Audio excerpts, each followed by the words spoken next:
Hello everyone. स्वागत है आपका ज्योग्राफी के नए कॉन्फिडेंस बूस्टर सीरीज़ के अगले सेशन की ओर। तो without wasting any more time हम लोग अपने ज्योग्राफी का जो सीबीएस है उसको स्टार्ट करते हैं। तो फर्स्ट क्वेश्चन इस सीरीज़ का, ये जो क्वेश्चन आप देख रहे हैं, ये क्वेश्चन टोटली डेटा रिलेटेड है, टोटली फैक्चुअल इंफॉर्मेशन बेस्ड है। एग्जामिनेशन प्रीलिम्स के पहले हम लोग ये सारे जो डेटाज होते हैं वो मगअप करते हैं, उसको रिमेंबर करके जाते हैं, याद करके जाते हैं। तो अभी देखिए ये जो क्वेश्चन है ना, चूँकि क्रूड ऑयल का बड़ा इशू चल रहा है तो कहीं ये क्वेश्चन आ जाए इसलिए इसको फ्रेम किया गया। तो देखिए यहाँ पे, the correct order of the countries that are currently India's largest crude oil suppliers। तो आप जानते हैं कि गवर्नमेंट ऑफ इंडिया किसी भी एक कंट्री पे टोटली रिलाई नहीं होती, क्योंकि आप जानते हैं कि we have our reserves which can fulfill our demand up to 15 to 20% only। That is why we have to import 80 to 85% of crude oil and natural gas from different countries। तो किसी एक देश पे हम पूरी तरह से निर्भर ना हो जाएं और कोई एक कंट्री की मोनोपोली ना हो जाए, या कोई इंटरनेशनल टेंशन हो जाए या कॉन्फ्लिक्ट हो जाए जो आप करंट सिनेरियो में देख रहे हैं, तो हमारा एनर्जी सिक्योरिटी पर क्वेश्चन टैग ना लग जाए। That is why government of India exporting its crude oil और natural gas from more than 40 country. 40 से भी अधिक देशों से भारत सरकार कच्चा तेल और प्राकृतिक गैस का आयात करती है, ताकि किसी एक देश पर ही हम पूरी तरह से निर्भर ना रहें। ऐसा करने पर हमारी ऊर्जा सुरक्षा के समक्ष गंभीर चुनौती उत्पन्न हो सकती है। तो since we have diversified our suppliers, और यही कारण है कि जो यूएस ईरान जो टेंशन चल रहे हैं उसके बावजूद हम लोगों को उतना ट्रबल फेस नहीं करना पड़ा, क्योंकि हमारे जो 23 ऑयल रिफाइनरीज हैं उनके पास मोर देन 65 डेज़ का रिजर्व रहता है।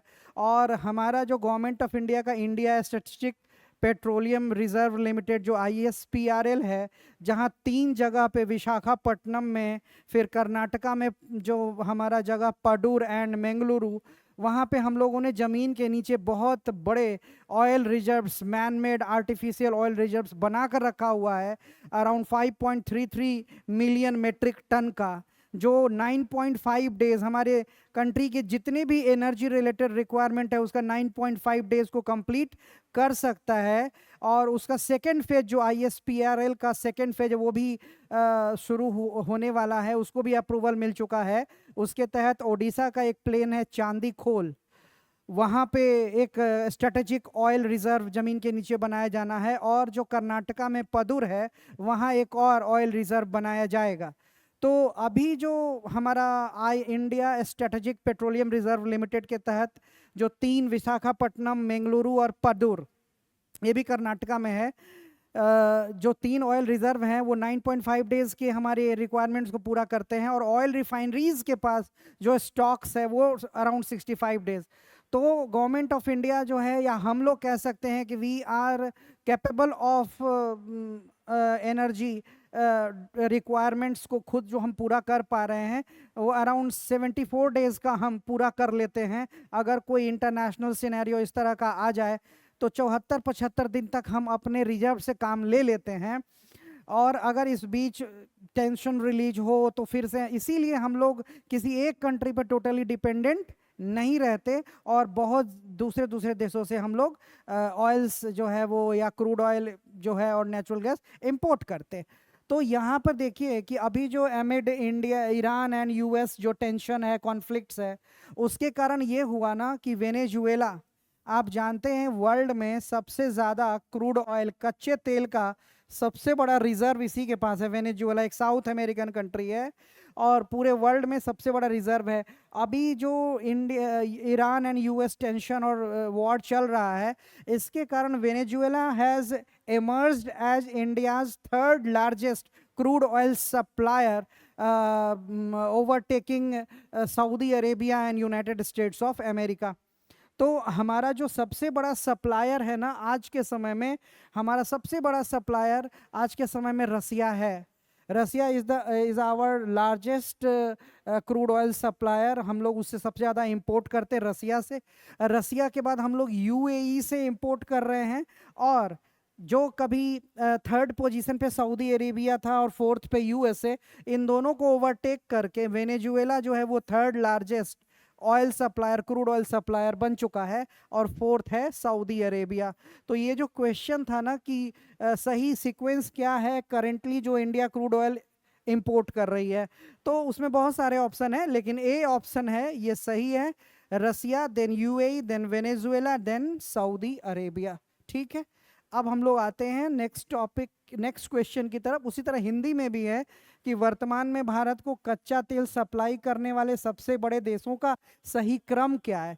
तो जैसा कि मैंने बोला कि वेनेजुएला जो है भारत सॉरी यूएसए और ईरान के बीच जो युद्ध की स्थिति बनी हुई है, या यूं कहीं युद्ध जो चल रहा है फिर से शुरू हो चुका है।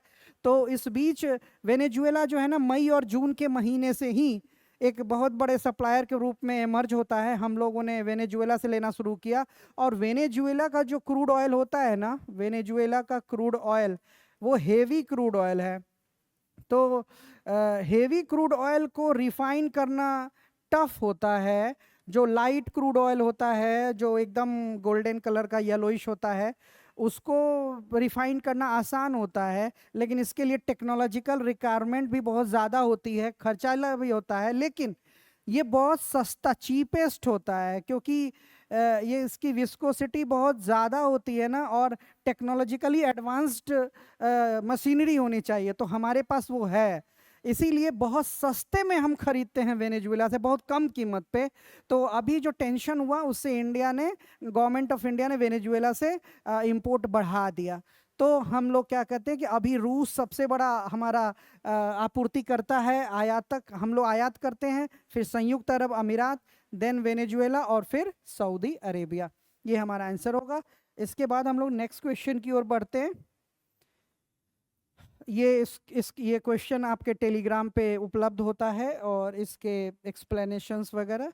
अब यहाँ आते हैं हम लोग, जरा क्वेश्चन नंबर 2 को देखते हैं। क्वेश्चन नंबर 2 इंग्लिश में पहले देख लेते हैं, फिर हिंदी में। मैच द फॉलोइंग है, फिर ये क्रूड ऑयल और एनर्जी से रिलेटेड क्वेश्चन है। तो इसमें एक तरफ लिखा हुआ है वर्ल्ड की बात हो रही है, लार्जेस्ट क्रूड ऑयल रिजर्व, फिर लार्जेस्ट यूरेनियम रिजर्व, फिर सेकेंड लार्जेस्ट क्रूड स्टील और रॉ स्टील प्रोड्यूसर, और largest producer of crude oil. ये हमको सही मैच करना है, कौन है ऐसा। उसी तरह अगर आप हिंदी के क्वेश्चंस देखते हैं तो सूची 1 सूची 2 दी हुई है। यहाँ कच्चे तेल का सबसे बड़ा भंडार किस देश में है पूरी दुनिया में। यूरेनियम का सबसे बड़ा भंडार किस देश में है। कच्चे इस्पात, कच्चे स्टील का सबसे बड़ा दूसरा सबसे बड़ा उत्पादक कौन है, और कच्चे तेल का सबसे बड़ा उत्पादक कौन है। तो इस तरह से अगर हम लोग यहाँ पे क्वेश्चन इसको देखें तो देखिए, सबसे पहले क्रूड ऑयल रिजर्व, तो वी हैव जस्ट डिस्कस्ड कि सबसे बड़ा क्रूड ऑयल रिजर्व जो है ना, अगर यहाँ लिख ले 1 का 3 Venezuela, we have just discussed कि वर्ल्ड में सबसे बड़ा क्रूड ऑयल रिजर्व वेनेजुएला का है। तो अगर इसके जो 4 सबसे बड़े रिजर्व वाले कंट्री हैं, अगर हम इसका भी सीक्वेंस देखें तो देखिए, वेनेजुएला, जब हम बात करते हैं क्रूड ऑयल रिजर्व की, तो वेनेजुएला जो है ना इसके पास सबसे बड़ा रिजर्व है। उसके बाद वर्ल्ड में second largest crude oil reserve जो है ना वो सऊदी अरेबिया का है। सऊदी अरेबिया के बाद जो तीसरा सबसे बड़ा रिजर्व है वर्ल्ड में वो ईरान के पास है, और फोर्थ सबसे बड़ा रिजर्व वो कनाडा के पास है। तो ये वर्ल्ड में वो देश हैं, दुनिया के वो देश हैं जिनके पास कच्चे तेल का सबसे बड़ा भंडार है, लार्जेस्ट क्रूड ऑयल रिजर्व है। तो रिजर्व के मामले में यही सही सीक्वेंस, अभी रिजर्व के मामले में ये सीक्वेंस है। अब बात आती है कि सबसे बड़ा प्रोड्यूसर कौन है आज के समय में, क्रूड ऑयल प्रोड्यूसर। तो जब आप बात करेंगे कि क्रूड ऑयल का वर्ल्ड में अभी एट प्रेजेंट लार्जेस्ट प्रोड्यूसर, दुनिया में कच्चे तेल का सबसे बड़ा उत्पादक कौन है, क्रूड ऑयल का लार्जेस्ट प्रोड्यूसर, तो हम लोग देखते हैं यूएस से। अब देखिए यूएसए के साथ एक बात और लागू होती है कि यूएसए नेचुरल गैस और क्रूड ऑयल दोनों का अभी लार्जेस्ट प्रोड्यूसर है। USA is the largest producer of crude oil as well as natural gas at present currently. अब यूएसए के बाद जो second largest crude oil producer है अभी वो सऊदी अरेबिया है। Second largest crude oil producer is Saudi Arabia, और Saudi Arabia के बाद third largest is the Russia, और रसिया के बाद fourth one is the Canada. ये अभी का लेटेस्ट डेटा है, डिक्रीजिंग ऑर्डर में, घटते क्रम में। तो रिजर्व इनके पास सबसे ज़्यादा है और अभी प्रोड्यूसर का यही सीक्वेंस है। तो इसमें देखिए क्रूड ऑयल का रिजर्व भी पूछा जा रहा है, क्रूड ऑयल का प्रोड्यूसर भी पूछा जा रहा है। तो यहाँ ए बी सी और डी, तो क्वेश्चन में डी में है ना largest producer of crude oil, यहाँ यूएसए, तो डी का 2 लिख दिया हमने। तो यूएसए अभी नेचुरल गैस और क्रूड ऑयल दोनों का लार्जेस्ट प्रोड्यूसर है। इसके बाद देखिए लार्जेस्ट यूरेनियम रिजर्व। अब इससे ना क्वेश्चन आता है, अब क्या क्वेश्चन आता है ना कि यूरेनियम का वर्ल्ड में सबसे बड़ा रिजर्व किसके पास है, और at present who is the largest producer of uranium. दोनों अलग अलग डेटा है, इसीलिए दोनों को ना एग्जाम से ठीक पहले याद करके जाना चाहिए। तो जब हम बात करेंगे largest uranium reserve in the world, largest uranium reserve है ना, दुनिया में यूरेनियम का सबसे बड़ा भंडार जिस देश के पास है, अब उसमें नंबर 1 कंट्री आता है ऑस्ट्रेलिया। ऑस्ट्रेलिया के पास वर्ल्ड में सबसे बड़ा यूरेनियम का रिजर्व है। पूरे वर्ल्ड में जितना यूरेनियम है उसका 28% अकेले ऑस्ट्रेलिया के पास रिजर्व्ड है। दूसरे नंबर पर आता है कजाकिस्तान, हिंदी में कजाकिस्तान बोलते हैं, कजाकिस्तान। इसके पास 13% of total world's total uranium जो है वो रिजर्व है। इसके बाद हम देखते हैं थर्ड पोजीशन पे आता है कनाडा। कनाडा के पास 10%, और फिर रसिया के पास फोर्थ लार्जेस्ट यूरेनियम रिजर्व है, वो लगभग 8%, लगभग 8%। आप देखें इनको जोड़ लेंगे ना अराउंड 59%, यानी लगभग 60% पूरी धरती में, हमारे कोर क्रस्ट में, पूरे वर्ल्ड में जितना यूरेनियम है उसका 60% तो सिर्फ इन्हीं 4 कंट्रीज के पास है। ये सीक्वेंस है।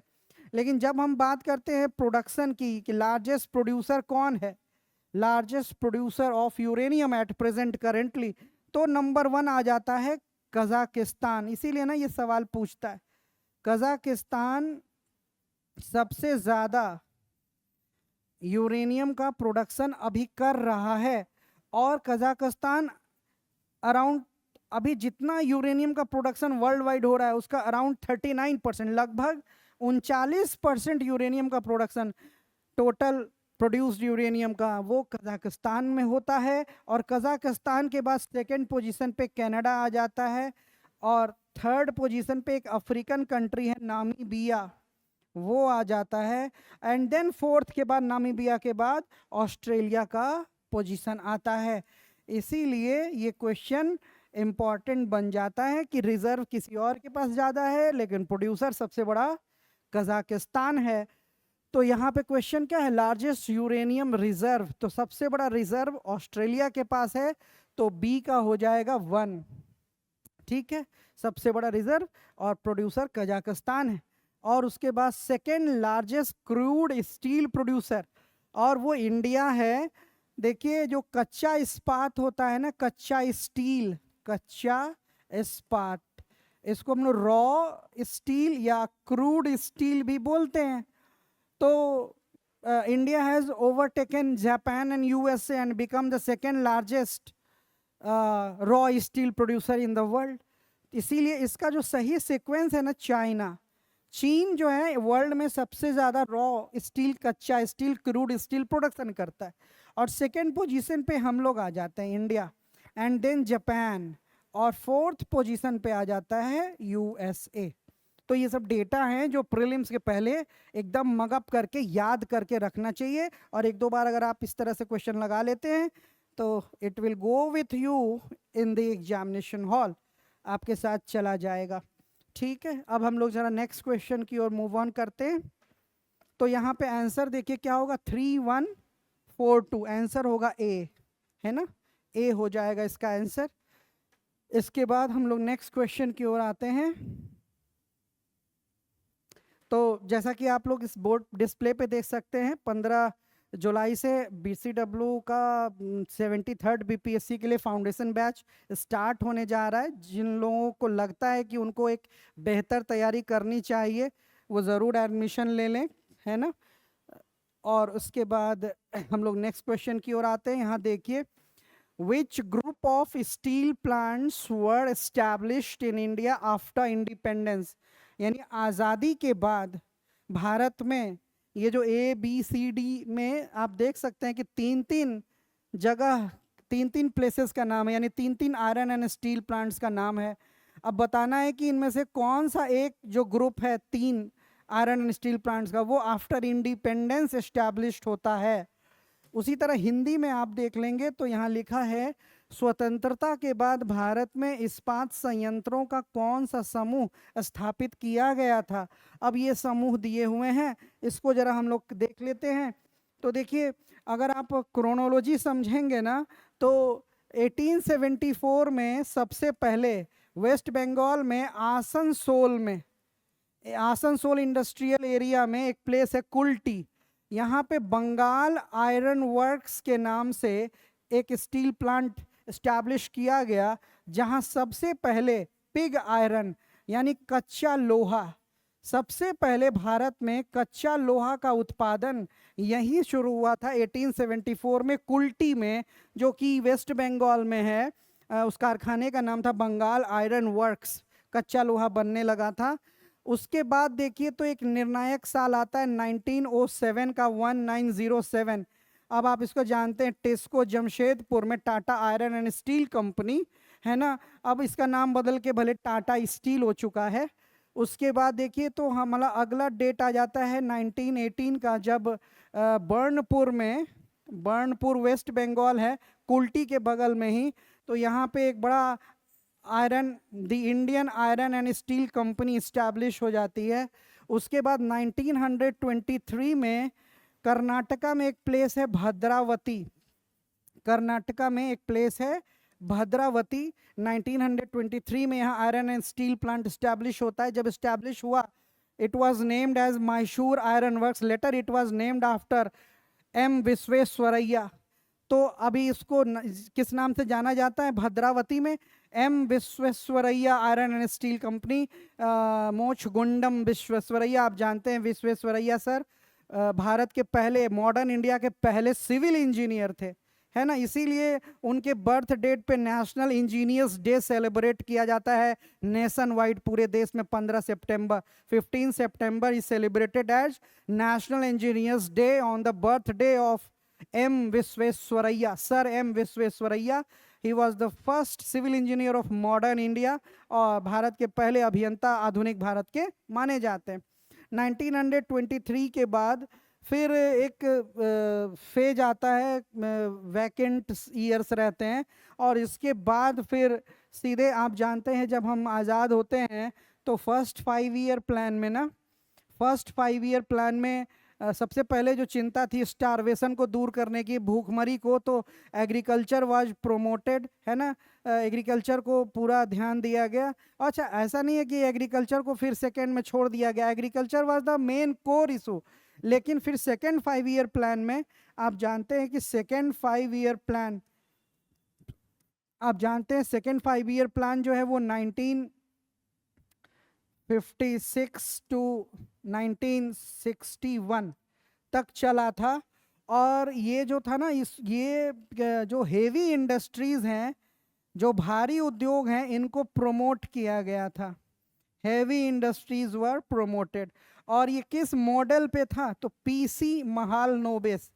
ये जो PC महालनोबिस हैं, प्रशांत चंद्र महालनोबिस, इन्होंने कोलकाता में एक बड़ा प्रीमियर इंस्टीट्यूट एस्टैब्लिश किया था जिसका नाम था इंडियन स्टैटिस्टिकल इंस्टीट्यूट। आज एक ये प्रीमियर इंस्टीट्यूट है, देश के बहुत बड़े स्टैटिस्टिशियन थे, ये सांख्यिकीविद थे।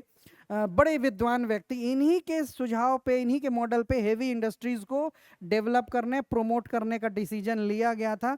तो इसीलिए सेकेंड 5 ईयर प्लान को पीसी महालनोबिस मॉडल भी कहा जाता है। It was based upon PC Mahalanobis model, Prashanta Chandra Mahalanobis. और जो स्टैटिस्टिक्स डे, सांख्यिक दिवस मनाया जाता है, इन्हीं के बर्थडे पे मनाया जाता है।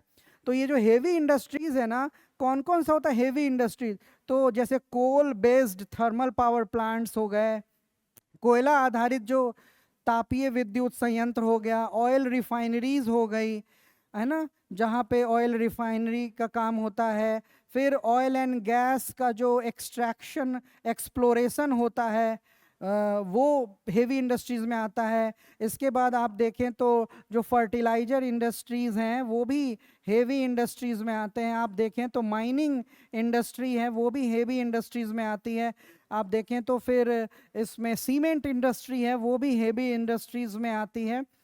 तो हेवी इंजीनियरिंग, जो हेवी मशीनरीज होती है, वो भी क्या होती है, वो हेवी इंडस्ट्रीज में आती है। तो इस तरह से इन जो जिनसे किसी भी कंट्री का इंफ्रास्ट्रक्चरल डेवलपमेंट डिपेंडेंट होता है, इसमें एक छूट गया, iron and steel, iron and steel plant है ना, ये सब हेवी इंडस्ट्रीज के भारी उद्योग के उदाहरण हैं। तो प्रमोट किया गया, ठीक है, सेकेंड 5 ईयर प्लान में। तो 3 बड़े बड़े iron and steel plant establish किए गए। तो एक स्टैब्लिश किया गया भिलाई में, छत्तीसगढ़ में है भिलाई। फिर एक स्टैब्लिश किया गया ओडिशा में, राउरकेला में है Odisha, steel city of Odisha. और फिर एक दुर्गापुर वेस्ट बंगाल में iron and steel plant establish किया गया। अब ये फॉरेन टेक्निकल असिस्टेंस, विदेशी तकनीकी सहायता से इनको डेवलप किया गया। तो भिलाई में जो डेवलप किया गया वो यूएसएसआर, सोवियत संघ, जो उस समय रसिया ने यूएसएसआर था, तो यूएसएसआर ने इसको डेवलप करने में मदद करा। राउरकेला जो था उसको टेक्निकल असिस्टेंट जर्मनी से मिला, और दुर्गापुर को जो टेक्निकल असिस्टेंट था वो ग्रेट ब्रिटेन से मिला। And in the third 5 year plan, जो तृतीय पंचवर्षीय योजना थी, उसमें एक और बहुत बड़ा iron steel plant, integrated steel plant establish करने का डिसीजन हुआ बोकारो में, जहां 1972 में production started. Production was started in 1972, और ये भी यूएसएसआर के हेल्प से एस्टैब्लिश हुआ। तो आप देखिए कि आज़ादी के बाद कौन से 3 जगह पे एस्टैब्लिशमेंट हुआ। तो जमशेदपुर मैंने ऑलरेडी लिख दिया, ये तो 1907 में ही यहाँ एस्टैब्लिशमेंट हो गया था, तो ए ऑप्शन तो नहीं होगा। भिलाई, दुर्गापुर और भद्रावती, तो देखिए भद्रावती मैंने 1923 लिखा है, ये भी ऑप्शन नहीं होगा। और कुल्टी, विशाखापट्टनम और सेलम, तो यहाँ देखिए कुल्टी ऑलरेडी मैंने 1874 लिखा हुआ है, इसलिए ये भी ऑप्शन नहीं होगा। तो यहाँ देखिए भिलाई, दुर्गापुर एंड राउरकेला, भिलाई, दुर्गापुर एंड राउरकेला, जो सेकेंड 5 ईयर प्लान में आफ्टर इंडिपेंडेंस स्टैब्लिश किए जाते। तो आंसर क्या होगा, भिलाई, दुर्गापुर एंड राउरकेला। इसी प्रोसेस में मैंने आपको एक क्रोनोलॉजी भी बताया, और दूसरा आपको हेवी इंडस्ट्रीज बोलते किसको है ये भी समझाने का प्रयास किया। इसके बाद चलते हैं नेक्स्ट क्वेश्चन। तो इसमें भी आंसर जो होगा ना वो बी, भिलाई, दुर्गापुर और भद्रावती। इसके बाद नेक्स्ट क्वेश्चन की ओर मूव ऑन करेंगे। देखिए यहाँ पे आपके लिए एक और इम्पॉर्टेंट सूचना है कि जिनको भी लगता है कि चाहे वो बिहार स्पेशल हो या फिजिक्स हो, केमिस्ट्री हो, बायोलॉजी हो, हिस्ट्री हो, इंडियन पॉलिटी हो या ज्योग्राफी हो, उनका कोई सेक्शन रह गया जो उन्होंने अपने डिज़ायर्ड लेवल से तैयारी नहीं वो कर पाए किसी भी कारण से, तो ये सारे मॉडुलर कोर्सेज हैं। आप कोई भी एक कोर्स जो है वो परचेज करके उसका प्रिपरेशन इस 72nd बीपीएससी से पहले कर सकते हैं। एंटायर वो कोर्स होगा किसी भी सब्जेक्ट का regarding the prelims examination for BPSC, ठीक है। इसके बाद देखिए यहाँ पे हम लोग नेक्स्ट क्वेश्चन की ओर आते हैं। Identify the wrong match. अब यहाँ cotton polish of India, Manchester of India, Manchester of south India, Manchester of north India. उसी तरह हिंदी में भी देखिए मिलान करना है, भारत का कॉटन पॉलिश, भारत का मैनचेस्टर, दक्षिण भारत का मैनचेस्टर, उत्तर भारत का मैनचेस्टर। अब इसमें ये पता करना है कि कौन गलत मिला हुआ है। तो देखिए सूती वस्त्र उद्योग जो होता है ना cotton industry, cotton textile industry, वो एक वेट गेन इंडस्ट्री होता है। कॉटन टेक्सटाइल इंडस्ट्री, सूती वस्त्र उद्योग एक भार वृद्धि उद्योग होता है, यानी रॉ मटेरियल के वेट में कोई कमी नहीं आती है, वेट लॉस नहीं होता रॉ मटेरियल का। ऐसे इंडस्ट्रीज को हम कहते हैं वेट गेन इंडस्ट्री। तो शुरू शुरू में सबसे पहले जहाँ जो कॉटन इंडस्ट्री लगता है, कॉटन टेक्सटाइल, वो मुंबई में लगता है 1854 में। Cowasji Davar established the Bombay spinning and weaving mill in Bombay, at that time it was known as Bombay. तो 1854 में। और आप जानते हैं कि जो सूती कपड़ों का प्रोडक्शन होता है ना, कॉटन गारमेंट्स का, कॉटन फैब्रिक का, तो 3 स्टेट जो है ना वो लीडर हैं, महाराष्ट्र, गुजरात एंड तमिलनाडु रेस्पेक्टिवली।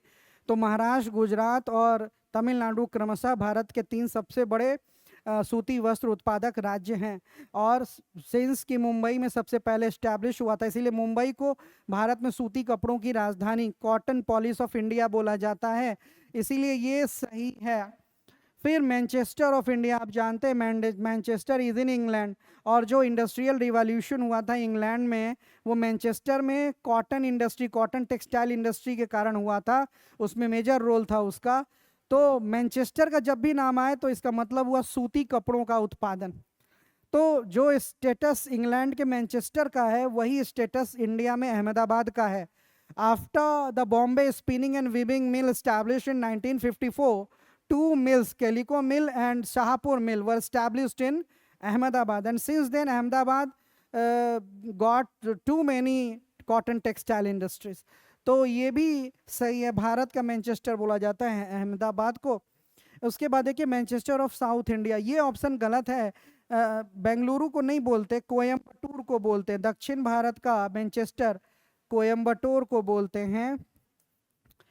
और आप जानते हैं कि तमिलनाडु में जो कोयम्बटूर है, वहाँ ब्लैक सॉइल पाई जाती है और बड़ा इंटेंस फार्मिंग होता है, कॉटन कल्टीवेशन होता है, और वहाँ बहुत सारे जो है कॉटन मिल्स हैं। इंडिया में सबसे ज़्यादा कॉटन थ्रेड, सूती धागों के कॉटन थ्रेड मिल्स, दुनिया में सूती धागों के सबसे अधिक कारखाने भारत में, सॉरी दुनिया नहीं, भारत में, in India the most number of cotton thread mills are located in Coimbatore.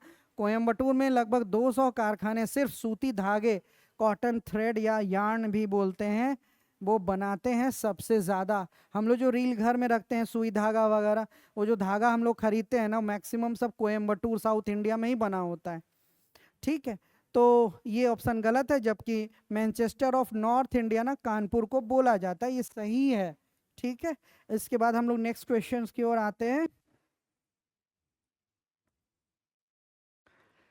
देखेंगे हम लोग लिस्ट 1 और लिस्ट 2, इसमें मैच द फॉलोइंग कराना है। First cement plant in India, leading cement producer in India, largest coal producer in India, और largest iron ore reserve in India, है ना। भारत में सीमेंट का सबसे बड़ा उत्पादक राज्य कौन है वर्तमान में, ये करेंट डेटा से रिलेटेड है।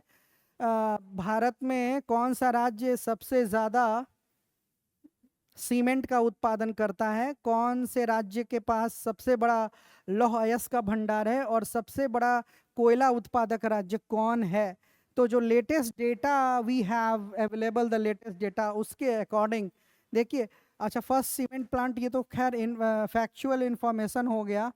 तो इंडिया में देखिए सबसे पहला जो सीमेंट का कारखाना लगा, however the first attempt was taken near Chennai in the year 1904, 1904 में पहला प्रयास किया गया था। समुद्र में जो सीप होते हैं ना, वो भी तो कैल्शियम कार्बोनेट होते हैं, लेकिन वो सक्सेसफुल नहीं था, इसीलिए first successful attempt was made in Porbandar, Gujarat in 1914। तो देश का पहला सफल सीमेंट का कारखाना 1914 में पोरबंदर, गुजरात में लगाया गया था, पोरबंदर, गुजरात। और इस कंपनी, इस कारखाने का नाम था India cement company, India cement company, है ना, was establish in the year 1914, Porbandar, Gujarat. ठीक है, तो यहाँ हम लोग देख रहे हैं ए का नीचे लिख देते हैं 4, है ना। अब यहाँ देखिए लीडिंग सीमेंट प्रोड्यूसर, भारत में सबसे बड़ा सीमेंट का उत्पादक कौन है। अब मैं यहाँ पे एक आपको क्लैरिफिकेशन दे दूं, आप जितने भी वेबसाइट वगैरह चेक करेंगे ना, भारत का सबसे बड़ा लार्जेस्ट सीमेंट प्रोड्यूसर दिखा रहा होगा उसमें राजस्थान, लेकिन what the reality is, Andhra Pradesh is the leading producer of cement currently in India. वर्तमान में भारत में सबसे ज्यादा सीमेंट का उत्पादन आंध्र प्रदेश कर रहा है, कितना, 62.5 मिलियन टन्स। और सेकेंड पोजीशन पे राजस्थान है, जो वर्तमान में currently around 55 million ton cement का प्रोडक्शन कर रहा है। और third position is Madhya Pradesh and fourth one is the Karnataka. ये एक सीक्वेंस है, इसीलिए मैंने लिख दिया कि आप इस सीक्वेंस को रट लें। अब यहाँ बहुत सारे वेबसाइट पे राजस्थान क्यों लिख रहा है और आंध्र प्रदेश क्यों नहीं, अब मैं इसको बता देता हूँ। देखिए, राजस्थान में 6 सीमेंट प्लांट एस्टैब्लिश किए जाने हैं, 6 new cement plants, 6 new cement plants are going to be established, है ना। लेकिन कब से कब तक, तो ये डिसीजन हुआ कि 2026 से 2029 तक ये 6 सीमेंट प्लांट कहाँ एस्टैब्लिश किए जाएंगे, तो जैसलमेर में। आप जानते हैं इंडिया में सबसे ज़्यादा चूना पत्थर लाइम स्टोन का रिजर्व राजस्थान में ही है। और सीमेंट इंडस्ट्री कैसा इंडस्ट्री है, जितने भी मिनरल बेस्ड इंडस्ट्री होते हैं, जितने भी खनिज आधारित उद्योग होते हैं, चाहे आयरन एंड स्टील प्लांट हो या कॉपर इंडस्ट्री हो या सीमेंट इंडस्ट्री हो, एल्यूमिनियम, वो सब वेट लॉस इंडस्ट्री, भार हरास उद्योग होते हैं, रॉ मटेरियल ज़्यादा लगता है, फिनिश गुड तैयार माल कम बनता है। तो सीमेंट इंडस्ट्री वहीं पे लगाना फेवरेबल होता है जहाँ पे लाइमस्टोन चूना पत्थर हो, क्योंकि सीमेंट में सबसे ज़्यादा लाइमस्टोन चूना पत्थर लगता है और then little amount of gypsum लगता है, लेकिन हाई टेम्परेचर पे उसको मिक्स किया जाता है। तो अब यहाँ पे आप देखें कि ये जो 6 सीमेंट प्लांट है वो 2029 तक लगने हैं। So Rajasthan will overtake Andhra Pradesh by 2029, not now. आज राजस्थान ने ओवरटेक नहीं किया हुआ है आंध्र प्रदेश को। ये जब 6 कारखाने जैसलमेर में 2029 तक लग जाएंगे, माना जाता है कि इसमें टोटल इन्वेस्टमेंट जो होगा वो 17,000 करोड़ का होना है। और ये जब लग जाएंगे तब Rajasthan will become the largest cement producer state in India. ठीक है, तो इस सीक्वेंस को आप याद करके रख लेंगे, काम आएगा आपके। तो यहाँ देखिए, leading cement producer third option is, तो यहाँ हम लोग बी के नीचे लिख देते हैं 3। उसके बाद देखिए लार्जेस्ट कोल प्रोड्यूसर, अब यहीं पे देख लेते हैं कि भारत में सबसे बड़ा कोल प्रोड्यूसर, तो यहाँ हम लोग सबसे पहले कोल रिजर्व देख लेते हैं। इंडिया में किस स्टेट के पास सबसे ज़्यादा कोयले का भंडार है, तो सबसे बड़ा जो कोल रिजर्व है ना वो झारखंड के पास है। झारखंड के पास सबसे बड़ा कोयले का भंडार है, फिर ओडिशा के पास है, ओडिशा के बाद छत्तीसगढ़ के पास है, और छत्तीसगढ़ के बाद fourth largest coal reserve is in West Bengal. तो ये तो भंडार की बात हो जाती है, लेकिन जब कोल प्रोडक्शन की बात आती है ना, कोल प्रोडक्शन, कोयला उत्पादन, है ना, तो नंबर 1 स्टेट बन जाता है ओडिशा, नंबर 2 स्टेट आ जाता है छत्तीसगढ़, नंबर 3 स्टेट आ जाता है कौन सा, झारखंड, और 4th नंबर पे चला जाता है कोल प्रोड्यूसर में वो आ जाता है वेस्ट बंगाल। तो ये सीक्वेंस है, ठीक है। तो आप देखें कि प्रोडक्शन कोल प्रोड्यूसर पूछा है तो ओडिशा, तो सी का हो जाएगा 2, तो 4 3 2 1, डी इसका आंसर होगा। तो डी में क्या बच गया, लार्जेस्ट आयरन और रिजर्व कर्नाटका, है ना।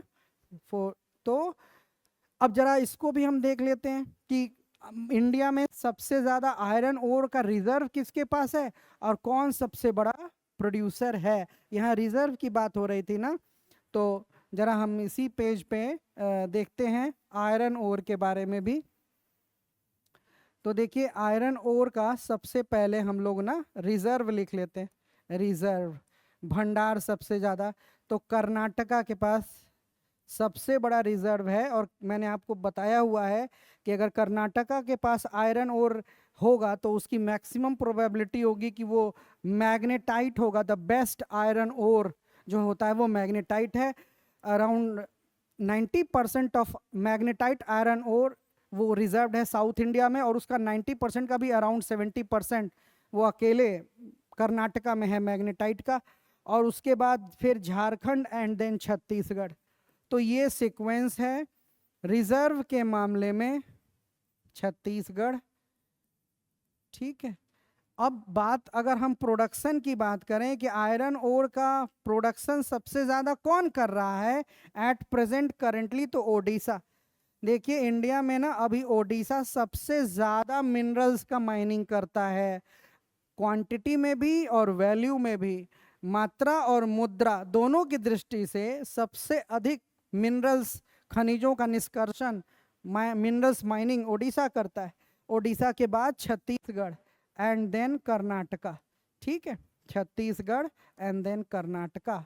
तो ये आपका ऑप्शन इस तरह से ये आंसर बन जाता है। तो रिजर्व किसी और के पास ज़्यादा है, प्रोडक्शन कहीं और होता है, इसीलिए एग्जामिनेशन से पहले इस टॉपिक को करना चाहिए। ये सब मिसलेनियस फैक्ट्स में आते हैं और एज देता है अगर आप कर लेते हैं तो। देखिए अब यहाँ जो एक क्वेश्चन आ रहा है, अच्छा क्वेश्चन है, इसमें मैच द फॉलोइंग कराना। यहाँ पे इंडस्ट्रियल रीजन्स ऑफ इंडिया है और आपको बताना है कि कौन सा इंडस्ट्रियल रीजन जो है वो किस प्रकार के प्रोड्यूस के लिए जाना जाता है, किस उत्पादन के लिए जाना जाता है। एक तरफ हुगली इंडस्ट्रियल रीजन है, एक तरफ मुंबई इंडस्ट्रियल रीजन है, एक तरफ बेंगलुरु तमिलनाडु इंडस्ट्रियल रीजन है, एंड देन छोटा नागपुर इंडस्ट्रियल रीजन है। अगर आप हिंदी में देखें तो हुगली औद्योगिक प्रदेश, मुंबई पुणे औद्योगिक प्रदेश, बेंगलुरु तमिलनाडु औद्योगिक प्रदेश और छोटा नागपुर औद्योगिक प्रदेश किन किन चीज़ों के लिए जाने जाते हैं, इसको हमको देखना है। क्वेश्चन नंबर 6, ठीक है। तो यहाँ हम एक मैप लेकर आते हैं, यहाँ एक मैप हम लोग लेकर आते हैं।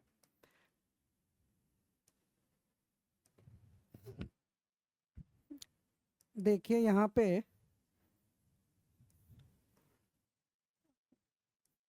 अभी मैं पूरा इसमें तो डिटेल में नहीं जा पाऊंगा, लेकिन हाँ क्योंकि समय भी आप लोग के पास समय कम है, तो यहाँ देखिए कि हमारा जो किसको कहा जाता है इंडस्ट्रियल रीजन, आखिर इंडस्ट्रियल रीजन औद्योगिक प्रदेश कहते हैं किसको?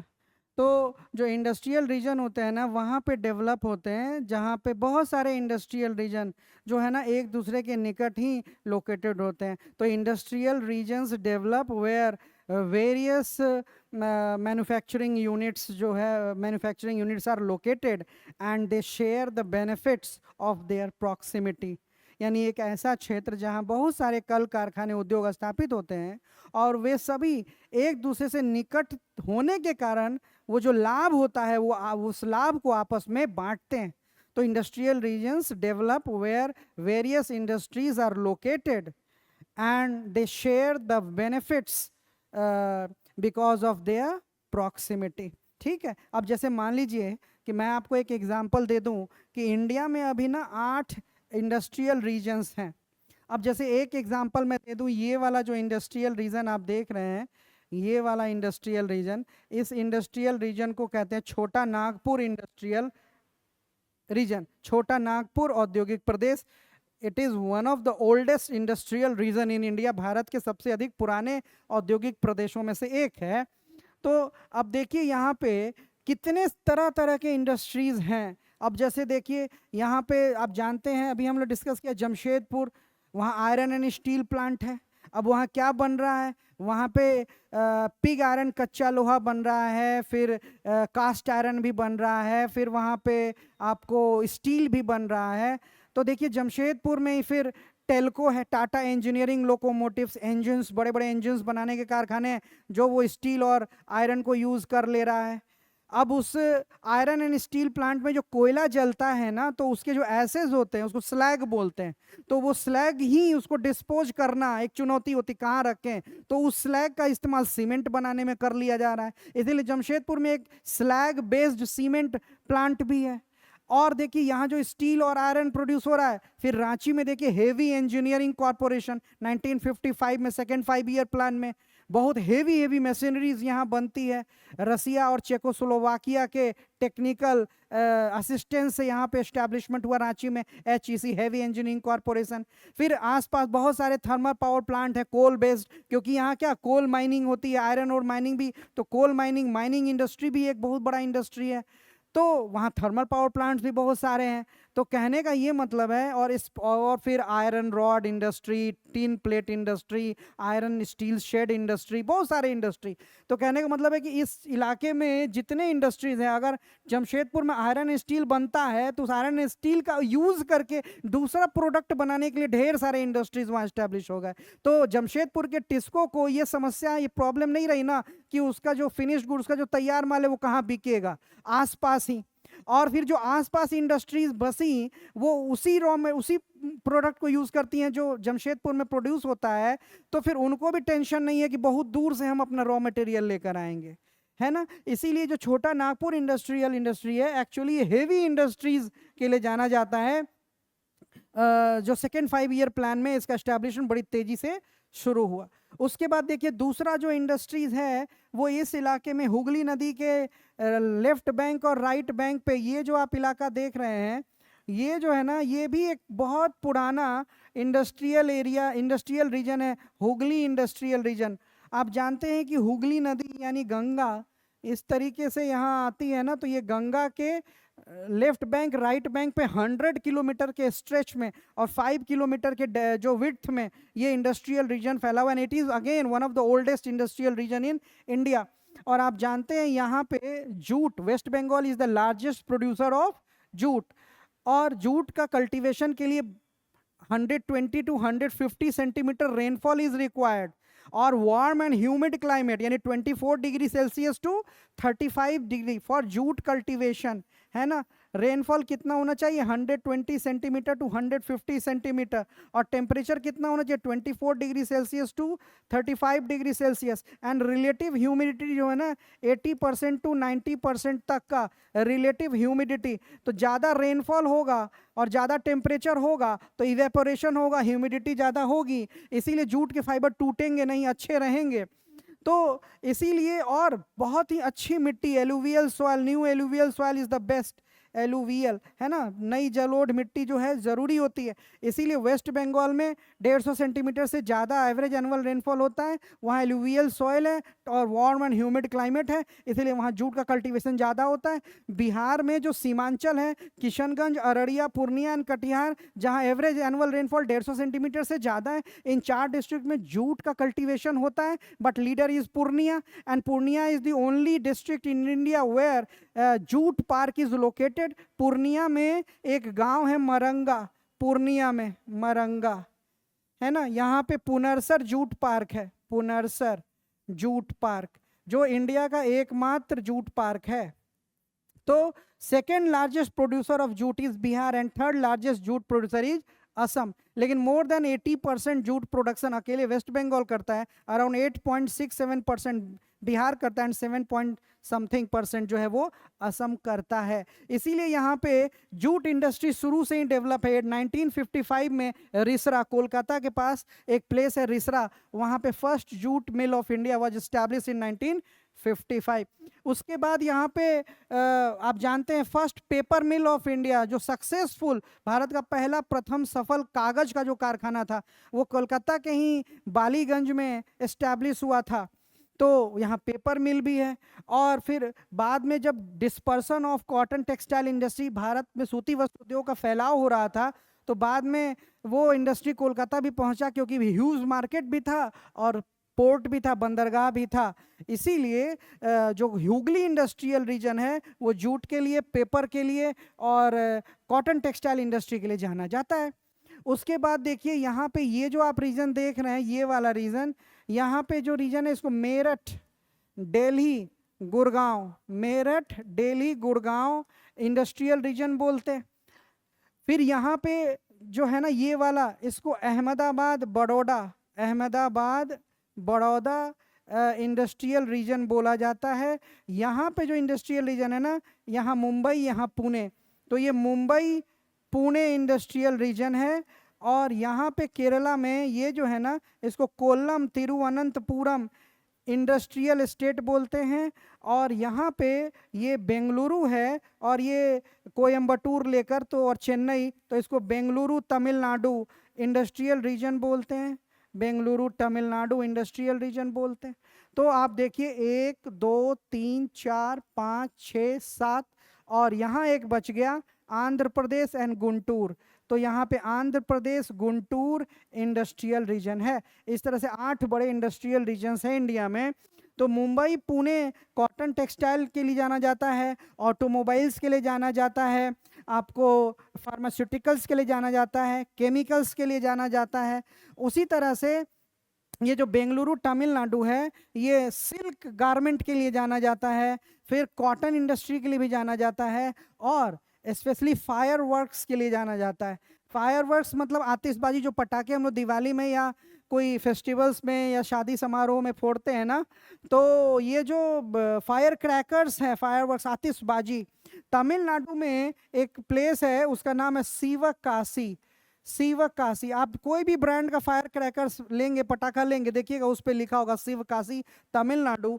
पंडित जवाहरलाल नेहरू ने इसको लिटिल जापान कहा है, little Japan. Pandit Jawaharlal Nehru called Shivkashi as Laghu Japan, Little Japan, because of the firecracker industry fireworks। तो इस तरह से अगर आप इसको आप देखेंगे, अब जो क्वेश्चन है यहाँ पे आप इसको अब क्वेश्चन देखेंगे तो देखिए हुगली इंडस्ट्रियल रीजन, तो यहाँ मिल गया ना जूट और पेपर, तो ए का हो गया 1। फिर मुंबई पुणे इंडस्ट्रियल रीजन, तो मैंने कहा कि यहाँ पे कॉटन और केमिकल्स के लिए। फिर यहाँ बेंगलुरु तमिलनाडु इंडस्ट्रियल रीजन, तो बेंगलुरु आप जानते हैं इंडिया का वो सिलिकॉन वैली है, सिलिकॉन वैली जहाँ पे सॉफ्टवेयर कंपनीज का हेडक्वार्टर सबसे ज़्यादा है, तो वो इंडिया में बेंगलुरु है। और अभी फायर क्रैकर्स या फायर वर्क्स कहाँ बताए, शिवकाशी तमिलनाडु। तो ये जो बी है उसका sorry A B C D, तो जो सी है बेंगलुरु तमिलनाडु उसका हो जाएगा 4, और जो छोटा नागपुर इंडस्ट्रियल रीजन है उसका हो जाएगा हेवी इंडस्ट्रीज। तो आपका आंसर होगा क्या 1 2 और 4 3। तो 1 2 4 3 किस में है, ए में है, तो इसका आंसर 1 2 4 3 हो जाएगा। इसके बाद हम लोग नेक्स्ट बढ़ते हैं क्वेश्चन नंबर 7।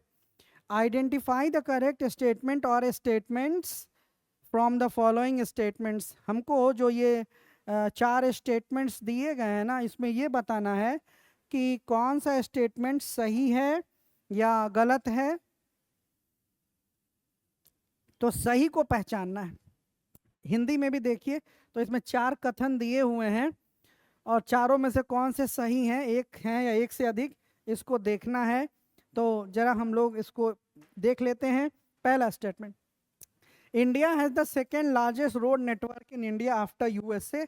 तो ये जो स्टेटमेंट है ना वो सही है, it is A correct statement, because India have total road network length अभी इतना है, सॉरी लाख किलोमीटर।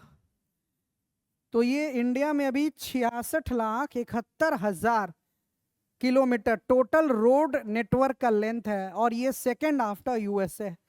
तो ये सही स्टेटमेंट है। यहाँ पे देखेंगे next current second statement, currently national highway is around 2% of the total road network but carry 40% of total traffic and will carry around 70 to 80% traffic once Bharatmala projects first phase completed.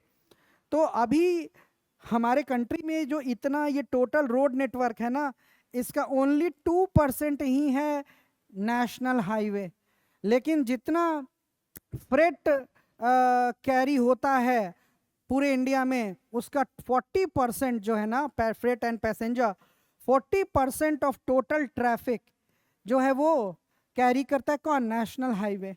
अभी government of India में जो ministry of roadways and transport है, उसका जो highly ambitious project है, उस project का नाम है भारतमाला प्रोजेक्ट।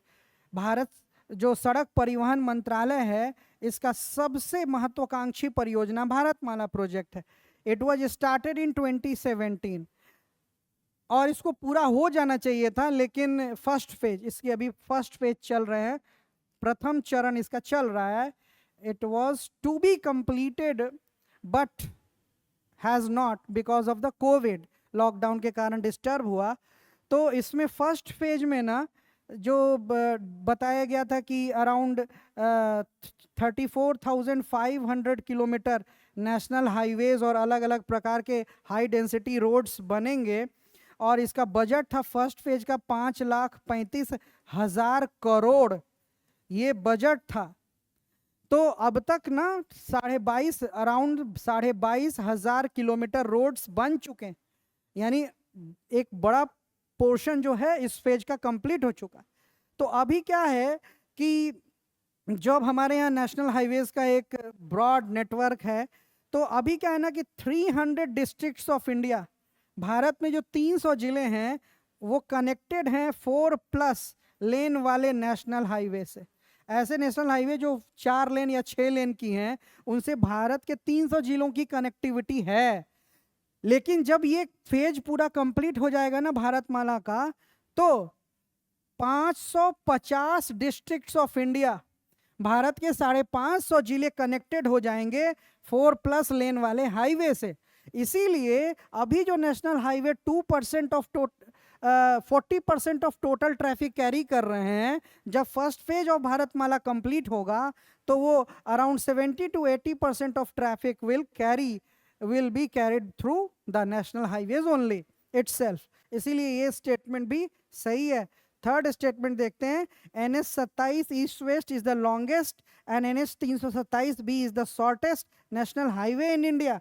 आप जितने भी वेबसाइट्स चेक कर लेंगे और उसमें क्वेश्चन होगा कि भारत का सबसे लंबा नेशनल हाईवे कौन है, तो उस सब जगह दिया होगा NH-44 is the longest national highway in India which connects North Srinagar to South Kanyakumari, but it is not the right answer. Right answer is National Highway 27 East West, जो East West corridor का part है, is the longest national highway in India। अब इसका source कहाँ से, तो आप इस क्वेश्चन को इसको देखिए। ये राज्यसभा में जो हमारे minister of road and transport हैं, नितिन जयराम गडकरी, श्री नितिन जयराम गडकरी, इनसे क्वेश्चन पूछा गया श्री ए विजय कुमार के द्वारा। अनस्टार्ड क्वेश्चन है, will the ministry of road transport and highways be please to state. अब 3 question, the details of the longest and shortest national highway in the country. B question, whether there is any proposal to make all national highway toll free, and third, if so, the details thereof। तो गडकरी जी ने जवाब दिया कि the longest national highway in the country is NH-27 east west corridor, having the length of about 4,113 kilometre, while the shortest NH is NH-327B, length कितना, only 1.2 kilometre. किस state में, waste Bengal में है। तो वेबसाइट पे क्या है, वेबसाइट पे इसकी जगह जितने भी वेबसाइट्स हैं किसी भी इंस्टीट्यूट का, किसी भी अदर का, उस पे NH-44 और लंबाई यही लिखे हुए है। जबकि सरकार बता रही है रोड नापेगा कौन, who will measure the length of road, national highway authority of India NHAI, और उसके भी वेबसाइट पे, और उसके मिनिस्टर जो रिस्पॉन्सिबल है वो जवाब दे रहे हैं NH-27 east west is the longest highway in India. ठीक है, इसलिए मैंने सोचा आपको दिखा दूं। और हाँ, there is no such proposal to make all the national highways toll free. Toll free करने का कोई ऐसा प्रस्ताव विचाराधीन नहीं है। तो यहाँ देखिए, third, NH-27 east west is the longest and 327B is the shortest, तो ये भी सही है। और यहाँ पे देखें, Maharashtra has the longest national highway network in the country, ये स्टेटमेंट भी सही है। महाराष्ट्र में सबसे ज़्यादा लंबाई की नेशनल हाईवे, सबसे ज़्यादा लंबा जो है ना वो महाराष्ट्र में ही है। तो इसका सीक्वेंस क्या है, तो कलर चेंज कर लें प्लीज।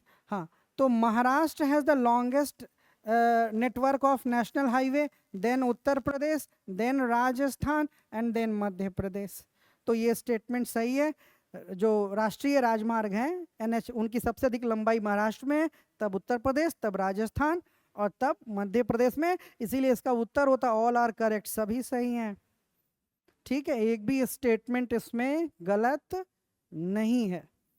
अब जरा हम लोग देखिए, अगर बिहार का भी क्वेश्चन आ जाए ना कि बिहार से गुजरने वाला है ना, बिहार से गुजरने वाला सबसे लंबा नेशनल हाईवे कौन है, तो वो NH 300, NH 27,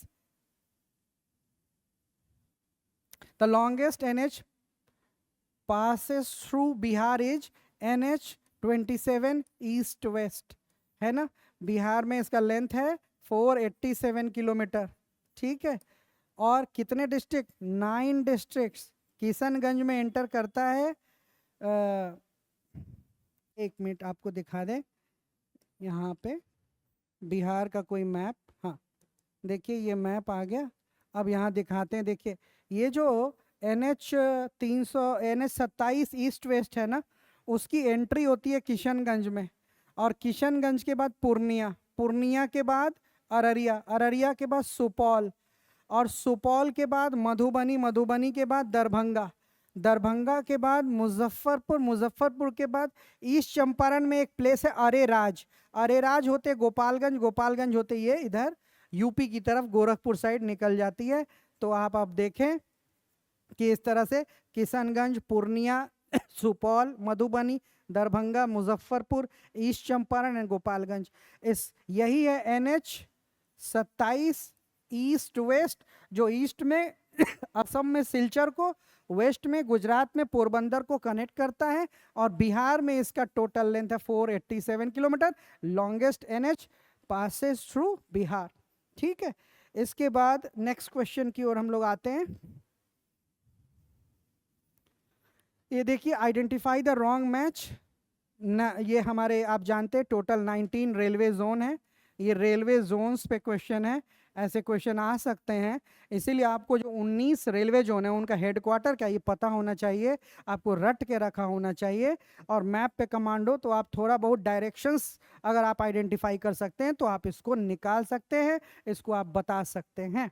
तो ये जो 19 जो रेलवे जोन्स हैं, इसमें जो सबसे पुराना रेलवे जोन है वो नॉर्दर्न रेलवे, जिसका हेडक्वार्टर जो है वो दिल्ली, न्यू दिल्ली में है, और जो सबसे बाद में 19th railway zone of Indian railways वो कोंकण रेलवे है, जिसका हेडक्वार्टर नवी मुंबई में है। तो यहाँ देखिए, पहला है यहाँ पे रॉन्ग मैच पता करना है ना, गलत। तो देखिए, north central railway, north central railway का जो हेडक्वार्टर है वो सही है, ये NCR यानी नॉर्थ सेंट्रल रेलवे, और ये प्रयागराज में इसका हेडक्वार्टर है, ये सही है। दूसरा है ईस्ट सेंट्रल रेलवे, आप जानते हैं पूरब की तरफ, यहाँ ये ईस्ट सेंट्रल रेलवे ECR, और इसका हेडक्वार्टर हाजीपुर में है। तो देख रहे हैं ये दोनों सही हो गया है, A और B सही है। अब C देखें, नॉर्थ वेस्टर्न रेलवे, तो यहाँ नॉर्थ में आए और यहाँ पे ये जो है north western NWR, north western railway, और इसका हेडक्वार्टर है जयपुर, तो ये भी सही है, तो गलत होगा D। अब ये है वेस्ट सेंट्रल रेलवे, तो ये यहाँ पे वेस्ट और ये यहाँ पे सेंट्रल रेलवे, ये WCR है, वेस्ट सेंट्रल रेलवे, और इसका हेडक्वार्टर है जबलपुर, जबलपुर। जबकि यहाँ क्या लिखा हुआ है, बिलासपुर, और जो बिलासपुर है ना एक्चुअली में वो साउथ ईस्ट सेंट्रल रेलवे है, यहाँ पे ये है साउथ ईस्ट सेंट्रल रेलवे, ये है बिलासपुर। तो इस तरह से कुल 19 रेलवे जोन हैं, तो ये गलत है, ये गलत रॉन्ग मैच है यहाँ पे, इसीलिए आंसर आपका होगा D, है ना, D इज द आंसर, क्योंकि ये गलत मिला हुआ है। वेस्ट सेंट्रल रेलवे का हेडक्वार्टर है जबलपुर। ठीक है, इसके बाद हम लोग नेक्स्ट क्वेश्चन की ओर आते हैं। 9th में 9th देखेंगे, आइडेंटिफाई द इनकरेक्ट मैच। फिर हम लोग को गलत जो मैच है ना वही खोजना है, गलत मिलान। तो यहाँ पे रेलवे के कारखाने हैं देश भर में, रेलवे डब्बे बनाती है अपने से खुद से, व्हील्स बनाती है, एक्सल्स बनाती है। तो कहाँ कौन सा लोकेटेड है हम लोग को आइडेंटिफाई करना है, कौन रॉन्गली मैच्ड है। तो यहाँ देखिए रेल कोच फैक्ट्री RCF, तो ये सही है। रेल कोच फैक्ट्री जहाँ रेल के डब्बे बनते हैं, compartments of the train, Kapurthala, ये सही है, पंजाब में कपूरथला है। तो वहाँ रेल कोच फैक्ट्री है, रेल कोच कारखाना। फिर इंटीग्रल कोच फैक्ट्री ICF, यहाँ पे भी रेल के डब्बे बनते हैं, ये पेरम्बूर चेन्नई, ये भी सही है। अब यहाँ पे जब हम ICF आई गए हैं तो आप देखिए जो वंदे भारत ट्रेन है ना, वंदे भारत, तो इसमें 2 वर्जन आ चुका है। एक चेयर कार है ना, तो ये जो वंदे भारत चेयर कार है, earlier it was named as train 18, और जो ट्रेन 20 है उसका नाम था ट्रेन 20। और इसका जब ये चलने लगी पहली कोलकाता से गुवाहाटी के बीच, तो ये वंदे भारत स्लीपर है, फुल्ली एयर कंडीशन ट्रेन। तो इनका पुराना नाम ट्रेन 18 और ट्रेन 20 है। ये कहाँ बन रही हैं? Integral coach factory Perambur Chennai में ही बन रही हैं। लेकिन अभी जो इंडियन रेलवेज है उन्होंने डिसाइड किया है कि जो वंदे भारत स्लीपर है, महाराष्ट्र में एक मराठवाड़ा रेलवे वर्कशॉप है महाराष्ट्र में, और उस जिले का नाम आप जानते होंगे लातूर। बहुत बड़ा अर्थक्वेक आया था, तो लातूर में एक बहुत बड़ा कारखाना सेटअप तैयार किया जा रहा है। जो वंदे भारत स्लीपर हैं अब यहीं पे बना करेंगे लातूर में, ठीक है, महाराष्ट्र में। ये करंट अफेयर है, ये इस तरह से भी आप सोच सकते हैं। अब आते हैं मॉडर्न कोच फैक्ट्री। तो modern coach factory Raebareli UP में, ये भी सही है। तो कौन गलत है? रेल व्हील प्लांट गलत है। देखिए रेल व्हील प्लांट लिखा हुआ मढ़ौरा सारण, ये गलत है। देखिए रेल व्हील प्लांट जहाँ रेल के पहिए बनते हैं वो बेंगलुरु में भी बनते हैं, बेंगलोर में। और कहाँ बनते हैं? ये एक्चुअली रेल का जो पहिया है, रेल पहिया कारखाना, ये छपरा जिला, आप लोग नाम जानते होंगे, सारण जिले का नाम है। Chhapra is the headquarter, Chhapra मुख्यालय है। वहाँ पे एक स्थान है बेला, बेला में, बेला एक गांव एरिया है ना, ब्लॉक का नाम है दरियापुर, दरियापुर ब्लॉक है, दरियापुर प्रखंड, और जिला हो गया सारण यानी छपरा। लोग छपरा से इजीली समझ लेते हैं। तो यहीं पर है रेल पहिया कारखाना, रेल व्हील प्लांट। तो फिर मढ़ौरा में क्या है? तो जो मढ़ौरा है ना ये भी छपरा में ही है, सारण में, मढ़ौरा सारण। यहाँ पे क्या है? तो यहाँ पर ग्रीन फील्ड, यहाँ पे रेलवे का एक कारखाना green field diesel locomotive plant है। डीजल लोकोमोटिव यानी जो डीजल इंजन बनता है ना, तो ग्रीन फील्ड क्यों बोलते हैं ब्राउन फील्ड किसी प्रोजेक्ट को? तो ऐसा पीस ऑफ लैंड, एकदम वर्जिन पीस ऑफ लैंड, जहां कभी किसी भी प्रकार का कोई इंफ्रास्ट्रक्चर डेवलपमेंट हुआ ही नहीं, एकदम फ्रेश पीस ऑफ लैंड होता है। और वहाँ पे कोई भी अगर इंफ्रास्ट्रक्चर डेवलपमेंट हो, या रेलवे का कारखाना हो, या एयरपोर्ट हो, या और भी कोई मैसिव इंफ्रास्ट्रक्चर हो, वो एकदम डेवलप फ्रॉम द स्क्रैच, एकदम नई शुरुआत होती पहली बार, उसको हम कहते हैं ग्रीन फील्ड प्रोजेक्ट। जैसे ग्रीन फील्ड एयरपोर्ट या green field diesel locomotive plant. और ब्राउन फील्ड क्या होता है? तो एग्जिस्टिंग इंफ्रास्ट्रक्चर को ही मॉडर्न डे रिक्वायरमेंट के अकॉर्डिंग उसको रीमॉडल्ड किया जाता है, रीडिज़ाइन किया जाता है, जो हमारे करंट नीड को जो है वो फुलफिल कर पाए। तो एग्जिस्टिंग इंफ्रास्ट्रक्चर को ही नया रूप देना वो ब्राउन फील्ड प्रोजेक्ट है। लेकिन जहाँ कभी कुछ बना ही नहीं वहाँ हम बना रहे हैं, कोई लिमिटेड, मतलब ज़मीन की भी कोई कमी नहीं है, पहली बार वहाँ कोई इंफ्रास्ट्रक्चर बनता है, तो वो हो गया ग्रीनफील्ड प्रोजेक्ट। तो ये देखिए जो छपरा में, मढ़ौरा में जो ग्रीनफील्ड जो डीजल इंजन का कारखाना है ना, अफ्रीका का एक देश है गिनी, 150 इंजन यहाँ से बनकर जाएगा, 150 डीजल इंजन गिनी में जाना है, गिनी, और जाना भी शुरू हो चुका है। तो जो इंडियन रेलवे जो एक्सपोर्ट कर रही है अपने डीजल लोकोमोटिव्स, डीजल इंजन, वो छपरा मढ़ौरा में ही बन रहे हैं। और बिहार में एक और कारखाना है मधेपुरा में, मधेपुरा में ग्रीनफील्ड इलेक्ट्रिक लोकोमोटिव है ना, ग्रीनफील्ड इलेक्ट्रिक लोकोमोटिव यानी बिजली के इंजन का निर्माण हो रहा है, वो ग्रीनफील्ड प्रोजेक्ट है। तो वो ज्वाइंट वेंचर इंडियन रेलवे और फ्रांस की एक कंपनी है एल्स्टॉम, वो मिलकर वहाँ दुनिया का सबसे शक्तिशाली the most powerful electric engine is being manufactured at Madhepura Bihar, ठीक है। और फिर एक और कारखाना है हरनौत नालंदा में, कैरियर रिपेयर वर्कशॉप। नालंदा के हरनौत में सवारी डिब्बा मरम्मत कारखाना है, कैरियर रिपेयर वर्कशॉप। जो हमारे कंपार्टमेंट्स होते हैं ट्रेन के, जो डब्बे होते हैं, उनमें कुछ अगर रियर टीयर आता है तो उसका टूट फूट, उसका मेंटेनेंस, उसका कारखाना है रिपेयर करने का। तो इस तरह से ये क्वेश्चन भी आपका बन जाता है। इसके बाद हम लोग आते हैं यहाँ लास्ट क्वेश्चन में। देखिए, प्रोपोज्ड ग्रीनफील्ड एयरपोर्ट या airports in Bihar is are, ये अभी जस्ट हमने डिस्कस ही किया कि किसको ग्रीनफील्ड और ब्राउनफील्ड बोलते हैं। तो अब देखिए, बिहार में बिहटा, पटना में बिहटा है, नालंदा में राजगीर है, भागलपुर में सुल्तानगंज है, सारण में सोनपुर है।